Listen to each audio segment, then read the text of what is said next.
Hello दोस्तों, नमस्कार। Way of maths channel में आपका फिर से स्वागत है। मैं हूं एम के गुजर और इस वीडियो में लेके आया हूं वेस्टर्न रेलवे।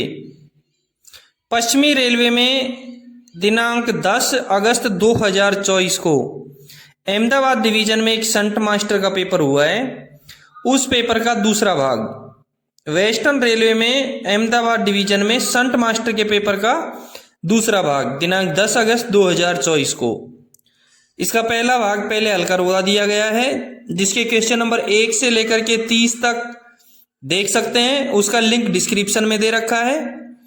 और इस वीडियो में क्वेश्चन नंबर 31 से हल करवा रहे हैं। देखेंगे क्वेश्चन नंबर 31।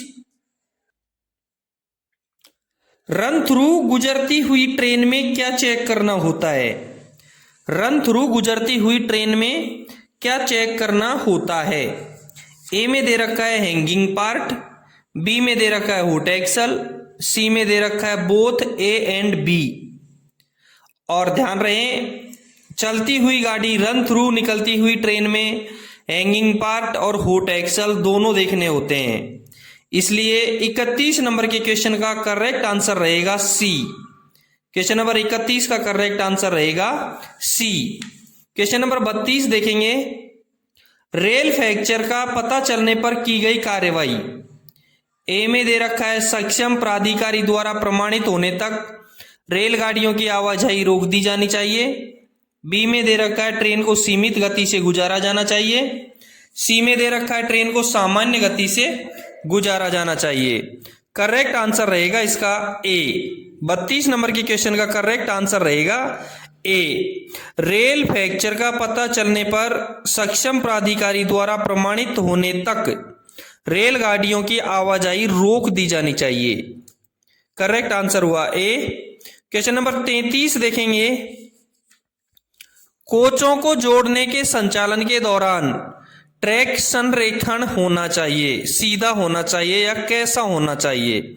कोचों को जोड़ने के संचालन के दौरान ट्रैक की स्थिति क्या होनी चाहिए? ए में दे रखा है घुमावदार ट्रैक पर, बी में दे रखा है सीधे ट्रैक पर और सी में दे रखा है टेढ़े मेढ़े ट्रैक पर। और करेक्ट आंसर रहेगा इसका बी, सीधे ट्रैक पर।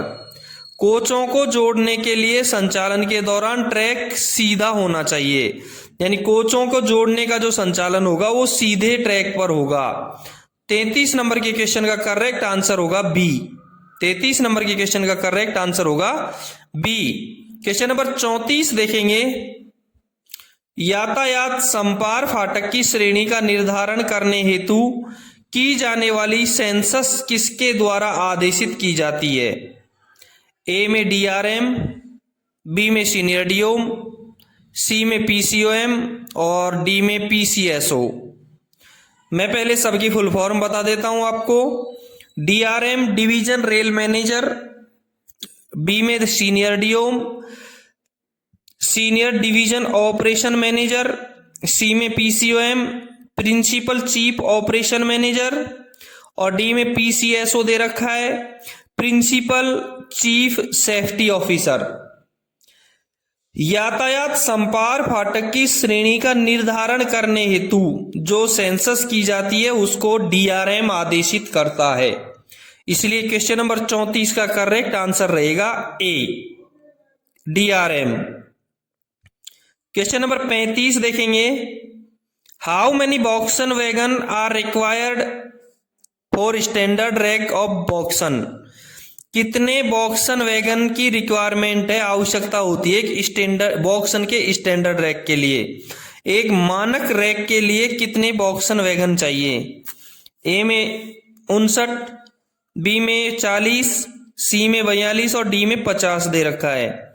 करेक्ट आंसर रहेगा इसका ए। बॉक्सन वैगन के रैक में मानक बॉक्सन स्टैंडर्ड रैक होता है जो बॉक्सन का, उसके लिए 59 बॉक्सन की आवश्यकता होती है।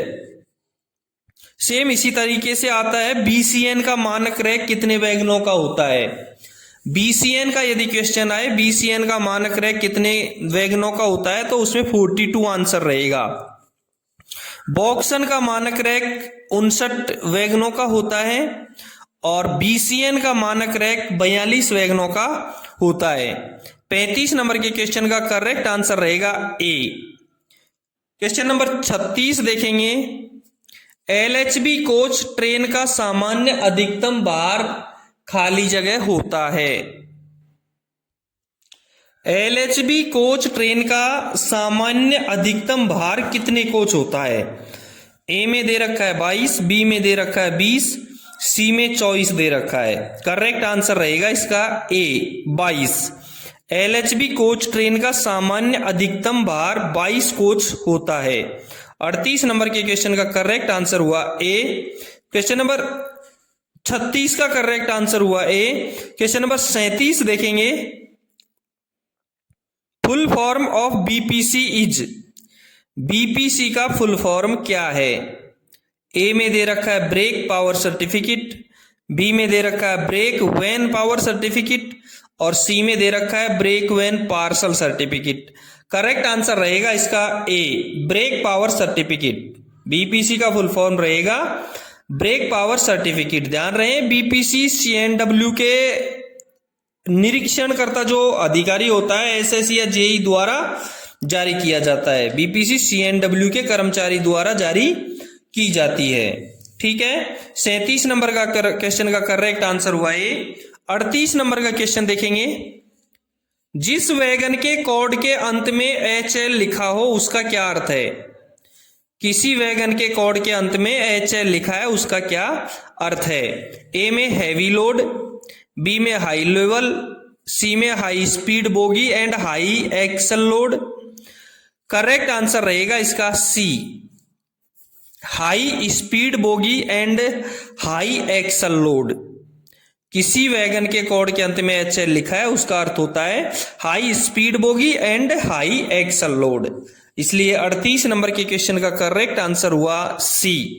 ध्यान रहे आप संट मास्टर के पेपर अहमदाबाद डिवीजन का 10 अगस्त 2024 का देख रहे हैं। उसका 39 नंबर का क्वेश्चन देखें। The code of 8 wheeler goods brake van is, 8 wheeler goods brake का कोड क्या है? ए में BVZI, बी में BVZC, सी में BCNI। करेक्ट आंसर रहेगा इसका A BVZI। 8 wheeler goods brake van का कोड BVZI और 4 व्हीलर गुड्स ब्रेक वैन का कोड BVZC। यदि BVZC आएगा तो 4 व्हीलर गुड्स ब्रेक वैन होगा और BVZI आएगा तो 8 व्हीलर गुड्स ब्रेक वैन होगा। इसलिए 39 नंबर के क्वेश्चन का करेक्ट आंसर होगा ए। क्वेश्चन नंबर 40 देखेंगे। निम्नलिखित में से कौन सा वैगन का टैंक प्रकार है? 40 नंबर का क्वेश्चन देखेंगे। Headquarter office of the RDSO is at, headquarter office of the RDSO is at. RDSO का मुख्यालय कहां है? RDSO का मुख्यालय कहां है? ए में लखनऊ, बी में मुंबई, सी में दिल्ली दे रखा है। सबसे पहले मैं आपको बता दूं RDSO का फुल फॉर्म क्या होता है। Research design and standard organisation. RDSO का फुल फॉर्म होता है research design and standard organisation, यानी अनुसंधान अभिकल्प एवं मानक संगठन। अनुसंधान अभिकल्प एवं मानक संगठन। ये RDSO भारत सरकार के रेल मंत्रालय के अधीन एक अनुसंधान और विकास संगठन है जिसकी स्थापना 1957 में हुई थी। RDSO की स्थापना 1957 में हुई थी और इसका मुख्यालय लखनऊ में है। RDSO का मुख्यालय लखनऊ में है। 40 नंबर के क्वेश्चन का करेक्ट आंसर होगा ए RDSO का मुख्यालय लखनऊ। क्वेश्चन नंबर 41 देखेंगे। क्वेश्चन नंबर 41 में है निम्नलिखित में से कौन सा वैगन का टैंक प्रकार है? यानी कौन सा जो वैगन है वो टैंक के प्रकार का है। ए में दे रखा है बॉक्सन, बी में BTPN, सी में BCN और डी में BLL। ए में जो दे रखा है बॉक्सन ये ओपन वैगन की श्रेणी में आता है। बॉक्सन को कौन सा वैगन कहेंगे? Open wagon. बी में जो दे रखा है BTPN ये टैंक वैगन है 41 नंबर के क्वेश्चन का करेक्ट आंसर बी है, BTPN। मैं आपको और कुछ वैगन बता देता हूं जो BTP, जो वैगन टैंक वैगन रहेंगे, जो टैंक वैगन है BTPN तो है ही, उसके साथ होप रहेंगे BTPN, BTPG-LN, AL, FLG और BTFLN।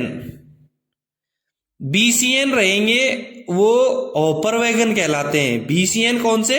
हॉपर वैगन कहलाते हैं। BLL कंटेनर वैगन कहेंगे। BLL को कौन सा कहेंगे? Container wagon. करेक्ट है। 41 नंबर के क्वेश्चन का करेक्ट आंसर रहेगा बी। क्वेश्चन नंबर 42 देखेंगे। What is trap point? Trap point क्या है? डीरेलिंग स्विच, बी में ट्रेलिंग पॉइंट, सी में फेसिंग पॉइंट और डी में कपल्ड पॉइंट। तो ट्रैप पॉइंट डीरेलिंग स्विच कहलाएगा। 42 नंबर के क्वेश्चन का करेक्ट आंसर रहेगा A. What is trap point? Trap point is derailing switch. 43 number का क्वेश्चन देखेंगे। Maximum speed of B class Odissi in BG is. B class ODC की BG में अधिकतम गति क्या रहेगी? बी क्लास ओडीसी की बीजी में, ब्रॉड गेज में। ओडीसी का नाम आया है तो मैं आपको बता दूं, ओडीसी का फुल फॉर्म होता है ओवर डायमेंशन कंसाइनमेंट। ओडीसी का फुल फॉर्म होता है ओवर डायमेंशन कंसाइनमेंट। बीजी में, ब्रॉड गेज में अधिकतम गति रहेगी बी क्लास में। ए में 20 kmph दे रखा है, बी में 30 kmph, सी में 40 kmph और डी में 50 kmph। मैं आपको कंप्लीट बता देता हूं। ब्रॉड गेज में ए क्लास ओडीसी की जो स्पीड होती है वो सेक्शनल स्पीड होती है, चाहे ब्रॉड गेज हो चाहे मीटर गेज हो। ए क्लास ओडीसी की स्पीड सेक्शनल होगी। बी क्लास ओडीसी में ब्रॉड गेज में 40 kmph और मीटर गेज में 25 kmph और नैरो गेज में 15 kmph होती है। इसलिए 43 नंबर के क्वेश्चन का करेक्ट आंसर होगा सी।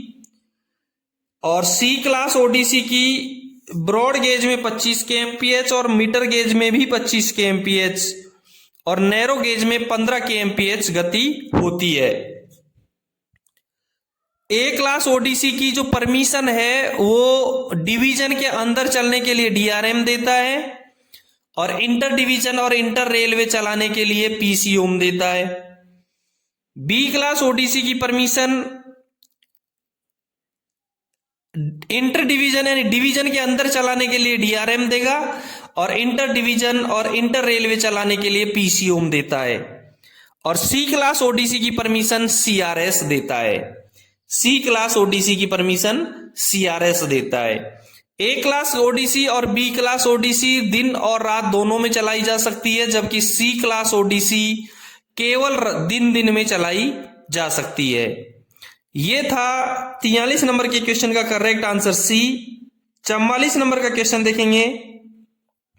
यातायात संचालन आदेश, ट्रैफिक वर्किंग ऑर्डर से संबंधित अग्रिम मेमो कितने घंटे पूर्व दिया जाता है? TWO से संबंधित अग्रिम मेमो कितने घंटे पहले दिया जाता है?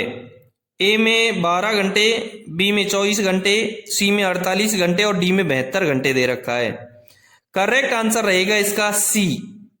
यातायात संचालन आदेश का जो मेमो होता है, ट्रैफिक वर्क ऑर्डर का जो मेमो होता है वो 48 घंटे पहले दिया जाता है। 44 नंबर के क्वेश्चन का करेक्ट आंसर हुआ सी। क्वेश्चन नंबर 45 देखेंगे। यदि एआरटी, एआरएमई और स्पार्ट के ऑर्डर के बाद उसे रद्द करने की आवश्यकता हो तो कौन सा हूटर बजाया जाएगा? ए में दे रखा है 2 हूटर, बी में 3 और सी में 4 दे रखे हैं, डी में 90 सेकंड का 1 हूटर दे रखा है। मैं आपको चारों का बता देता हूं, चारों का क्या अर्थ होगा। ए में दे रखा है कि 2 हूटर 45 सेकंड के 5 सेकंड के अंतराल पर, प्रत्येक हूटर की जो लंबाई होगी, सीटी की लंबाई होगी वो 45 सेकंड होगी। 2 हूटर 3 हूटर इनके बीच का जो अंतराल होगा वो 5 सेकंड का होगा। यदि ऐसे 2 हूटर बजते हैं तो उनका मतलब होता है कि मुख्यालय स्टेशन पर लोको शेड यातायात यार्ड में होने वाली दुर्घटनाओं के समय जिसमें केवल एआरटी की आवश्यकता है। यानी कि मुख्यालय स्टेशन या लोको शेड पर या उसी यार्ड में जो कोई दुर्घटना हुई और उसमें एआरटी की आवश्यकता है तो केवल 2 हूटर बजाए जाएंगे। बी में 3 दे रखा है, 3 हूटर मुख्यालय स्टेशन के बाहर होने वाली दुर्घटना जिसमें केवल एआरटी की आवश्यकता हो। यानी मुख्यालय के अंदर यदि कोई दुर्घटना हुई और उसमें एआरटी की आवश्यकता होती है तो 2 हूटर बजाए जाएंगे। मुख्यालय से बाहर यदि कोई दुर्घटना होती है और उसमें एआरटी की आवश्यकता होती है तो 3 हूटर बजाए जाएंगे। और 4 हूटर सी में दे रखा है, जिन दुर्घटनाओं में एआरटी और एआरएमई दोनों की आवश्यकता होती है उसके लिए 4 हूटर बजाए जाएंगे। डी में 90 सेकंड का 1 हूटर दे रखा है, ये कैंसिल करने के लिए बजाया जाएगा। ऑर्डर कैंसिल करने के लिए 90 सेकंड का 1 हूटर बजाया जाएगा। क्वेश्चन में एआरटी, एआरएमई और स्पार्ट दे रखा है। मैं आपको एक बार इनका फुल फॉर्म बता देता हूं। एआरटी का जो फुल फॉर्म होता है वो होता है accident relief train, accident relief train. ARME का जो फुल फॉर्म होता है वो होता है accident relief medical equipment, accident relief medical equipment. और स्पार्ट का जो फुल फॉर्म होता है वो होता है self propelled accident relief train, self propelled accident relief train. 45 number के क्वेश्चन का करेक्ट आंसर होगा डी। क्वेश्चन नंबर 46 देखेंगे, किसी मेल एक्सप्रेस गाड़ी में अधिकतम कितने निरीक्षण यान लगाए जा सकते हैं?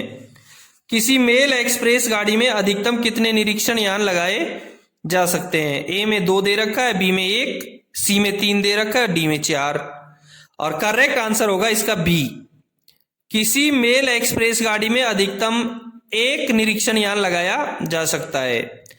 ब्रॉड गेज में सवारी गाड़ी में अधिकतम 2 निरीक्षण यान लगाए जा सकते हैं। ब्रॉड गेज की सवारी गाड़ी में अधिकतम 2 निरीक्षण यान लगाए जा सकते हैं।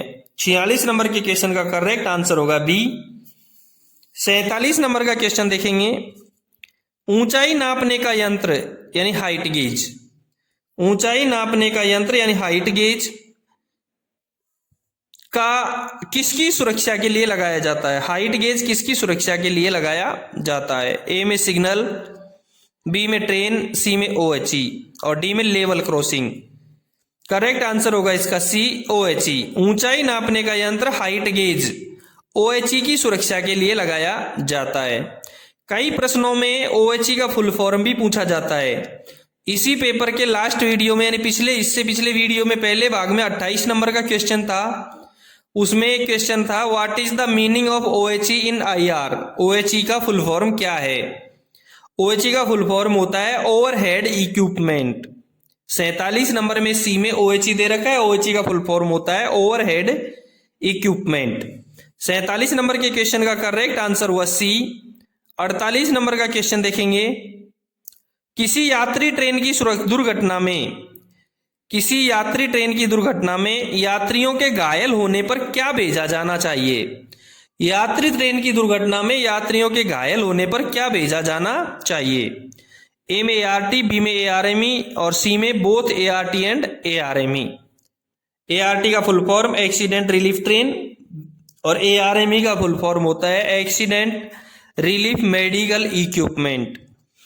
यात्री ट्रेन दुर्घटनाग्रस्त हुई है तो ट्रेन में जब यात्री हैं, मटेरियल ट्रेन या यात्री ट्रेन जब दुर्घटनाग्रस्त होती है तो उसमें एआरटी और एआरएमई दोनों की आवश्यकता होती है। इसलिए 48 नंबर के क्वेश्चन का करेक्ट आंसर होगा सी, both ART and ARME. 49 number का क्वेश्चन देखेंगे, स्वर्णिम घंटा संबंधित है। स्वर्णिम घंटा किससे संबंधित है? ए में मेडिकल वैन का ऑर्डर देने से 1 घंटा, बी में दुर्घटना के समय से 1 घंटा, सी में दुर्घटना के समय से 1 घंटा पहले और डी में दुर्घटना का समय। करेक्ट आंसर रहेगा इसका बी, स्वर्णिम घंटा किससे संबंधित है? दुर्घटना के समय से 1 घंटा, दुर्घटना के समय से 1 घंटा। 49 नंबर के क्वेश्चन का करेक्ट आंसर हुआ बी। क्वेश्चन नंबर 50 देखेंगे। लूज संटिंग की अनुमति नहीं है। लूज संटिंग की अनुमति नहीं है। ए में यात्री युक्त कोचिंग वाहन, बी में ऑयल पेट्रोल से भरे हुए डिब्बे और सी में ए व बे दोनों। ध्यान रहे, संटिंग 6 प्रकार की होती है जिसमें से एक लूज संटिंग भी एक प्रकार है। संटिंग 6 प्रकार की होती है जिसमें लूज संटिंग भी एक प्रकार है। लूज संटिंग बिल्कुल हम्प संटिंग की तरह होता है।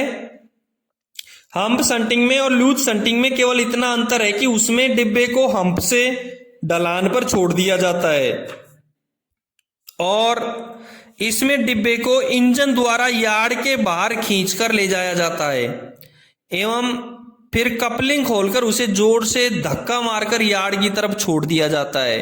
लूज संटिंग में डिब्बा उसकी गति के कारण यार्ड की तरफ निर्धारित की गई लाइन की ओर लुढ़कता हुआ चला जाता है। वह गति समाप्त हो जाने के बाद या अन्य किसी डिब्बे से टकरा करके रुक जाता है। इस संटिंग के दौरान डिब्बे आपस में टकराते हैं। जिन डिब्बों की लूज संटिंग करने के लिए मना है वो कौन कौन से हैं ये मैं बता देता हूं आपको। कोचिंग स्टॉक, जिसमें कोच में यात्री बैठे हों, ये यात्री युक्त है। विस्फोटक माल से लदे डिब्बे, officer saloon, dead engine, tank wagon, जानवरों से भरे डिब्बे, ज्वलनशील माल से लदे डिब्बे, क्रेन, ओडीसी वैगन, जोड़े से लदे हुए डिब्बे, यात्री युक्त कोचिंग वाहन, ऑयल पेट्रोल से भरे हुए डिब्बे, इन डिब्बों को की लूज संटिंग नहीं की जाती है। तो 50 नंबर के क्वेश्चन का करेक्ट आंसर हो गया ए और बी, यानी कि सी, ए व ब दोनों। यात्री युक्त कोचिंग वाहन और ऑयल पेट्रोल से भरे हुए डिब्बे, ए व ब दोनों। 50 नंबर के क्वेश्चन का करेक्ट आंसर हुआ सी। क्वेश्चन नंबर 51 देखेंगे। क्वेश्चन नंबर 51 में है समपार फाटक का ATVU quantum of road rail traffic यानी सड़क रेल यातायात की मात्रा गणना कितने समय अंतराल से किया जाता है। एटीवीयू कितने समय के अंतराल में किया जाता है। सबसे पहले मैं आपको एटीवीयू का फुल फॉर्म बता देता हूं। एटीवीयू का फुल फॉर्म होता है average train vehicle unit. Average train vehicle unit. A में दे रखा है 2 वर्ष उपरांत, बी में दे रखा है 3 वर्ष उपरांत और सी में दे रखा है 1 वर्ष उपरांत। और सबसे पहले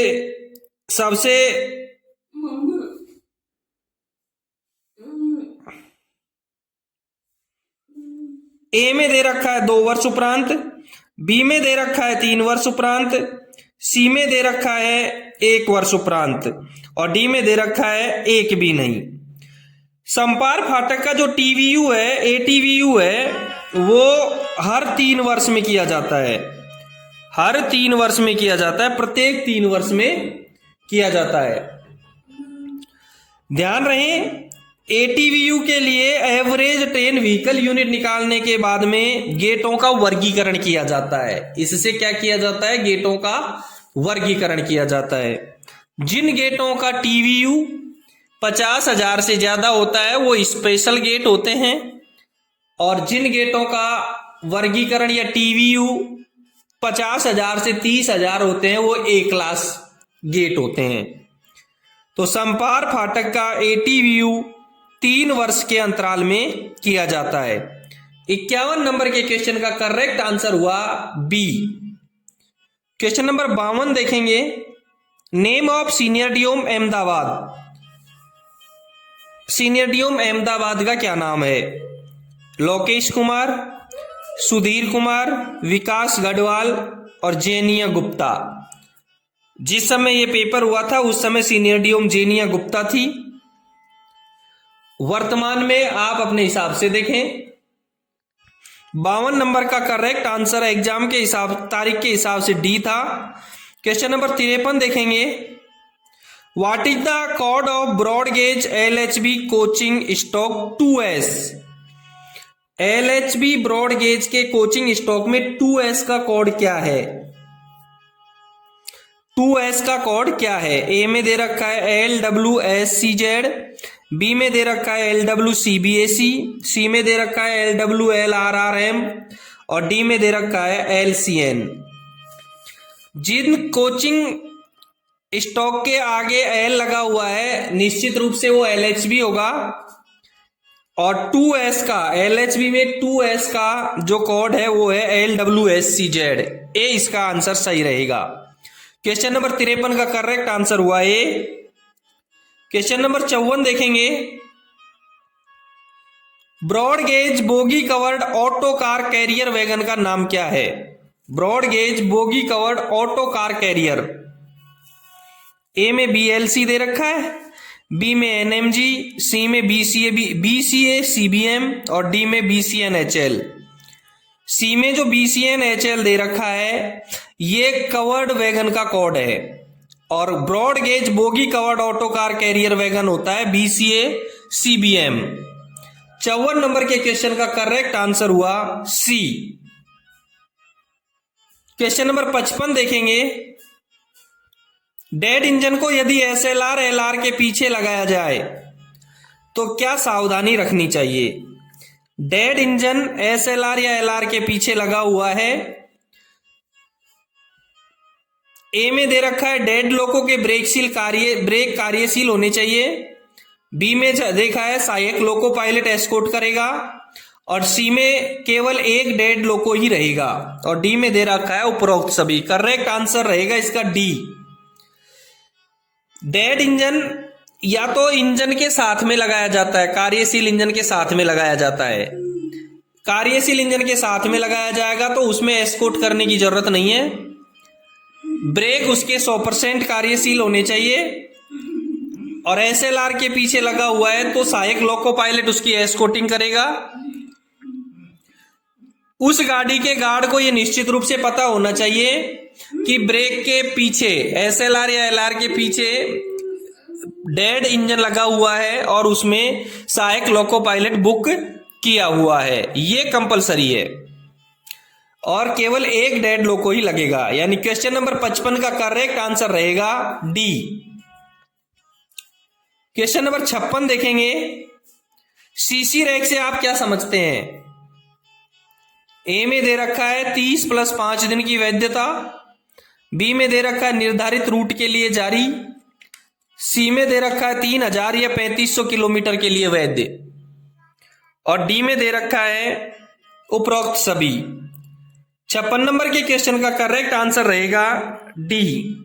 56 नंबर के क्वेश्चन का करेक्ट आंसर रहेगा डी, और डी में सभी आगे कोई CC रैक होता है। CC रैक में 3 + 5 दिन की वैधता होती है, निर्धारित रूट के लिए यह जारी किया जाता है, और 3500 किलोमीटर के लिए BPC वैध होती है। 56 नंबर का correct answer D. Question number 57 देखेंगे, व्हाट इज T806? T806 क्या है? ए में लिखा है ऑथोरिटी टू प्रोसीड, बी में लिखा है कॉशन ऑर्डर, सी में लिखा है shunting order. Authority to proceed चलने के लिए जो प्राधिकार है ये T806 नहीं है। बी में कॉशन ऑर्डर लिखा है, कॉशन ऑर्डर 3 होते हैं, T409, TB409, TA409।